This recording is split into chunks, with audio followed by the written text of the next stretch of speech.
আপনি কি কখনো ভেবেছেন যে ঘরকে পৃথিবীর সবচেয়ে পবিত্র স্থান বলা হয়, যেখানে প্রতিদিন কোটি কোটি মানুষ মুখ ফিরিয়ে নামাজ পড়ে, সেই কাবা শরীফের ভিতরে আসলে কি আছে?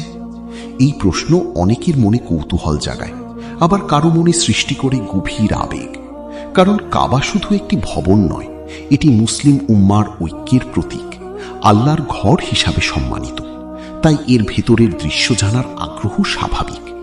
কিন্তু সত্যটা জানলে আপনি হয়তো অবাক হবেন, কারণ এর ভেতরের সৌন্দর্য বাহ্যিক জাঁকজমকের চেয়েও অনেক বেশি আধ্যাত্মিক ও সরল।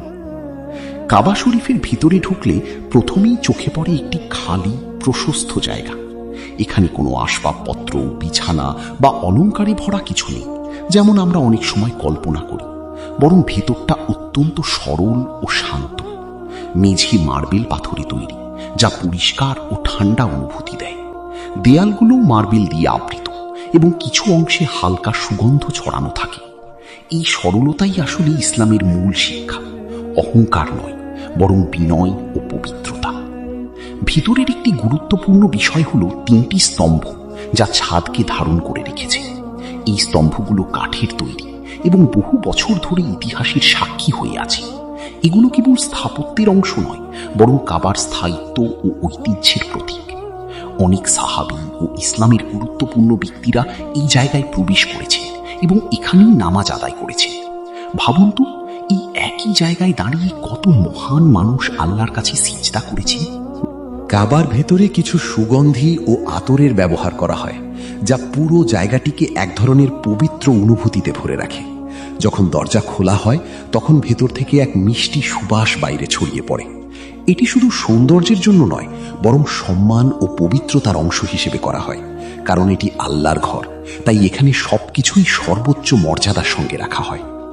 ভেতরের দেয়ালে কিছু ক্যালিগ্রাফি বা ইসলামিক লেখাও দেখা যায়, যদিও তা খুব বেশি জাঁকজমকপূর্ণ নয়। এগুলো সাধারণত কুরআনের আয়াত বা দোয়া হতে পারে। তবে এগুলোর মূল উদ্দেশ্য সৌন্দর্য নয়, বরং স্মরণ করিয়ে দেওয়া এটি সেই স্থান যেখানে শুধুই আল্লাহর ইবাদত করা হয়। এখানে কোনো মূর্তি, ছবি বা অন্য কিছু নেই যা মনোযোগ বিভ্রান্ত করতে পারে। কাবা শরীফের ভিতরে নিয়মিত সবাই প্রবেশ করতে পারে না। এটি বিশেষ সময় ও নির্দিষ্ট ব্যক্তিদের জন্য খোলা হয়, যেমন পরিষ্কার পরিচ্ছন্নতার সময় বা বিশেষ অতিথিদের জন্য। এই সীমাবদ্ধতাও এর মর্যাদা ও গুরুত্বকে আরো বাড়িয়ে দেয়, কারণ এটি কোনো সাধারণ জায়গা নয়, এটি এমন একটি স্থান যা মুসলিমদের হৃদয়ের কেন্দ্র।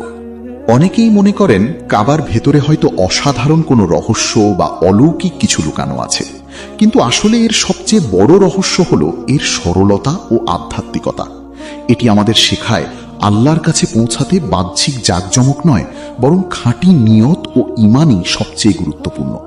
কাবার ভেতরের শূন্যতা যেন আমাদের হৃদয়কে পরিষ্কার করার বার্তা দেয়। শেষ পর্যন্ত কাবা শরীফের ভিতরের আসল সৌন্দর্য চোখে দেখা যায় না, এটি অনুভব করতে হয় হৃদয় দিয়ে। এটি এমন একটি স্থান যা মানুষকে আল্লাহর দিকে ফিরিয়ে আনে, তাকে তার ভুলগুলো মনে করিয়ে দেয় এবং নতুনভাবে শুরু করার অনুপ্রেরণা দেয়। তাই কাবার ভিতরে কি আছে, এই প্রশ্নের উত্তর শুধু বস্তুগত নয়, বরং এটি একটি আধ্যাত্মিক যাত্রার দরজা, যা আমাদেরকে আল্লাহর আরো কাছে নিয়ে যায়।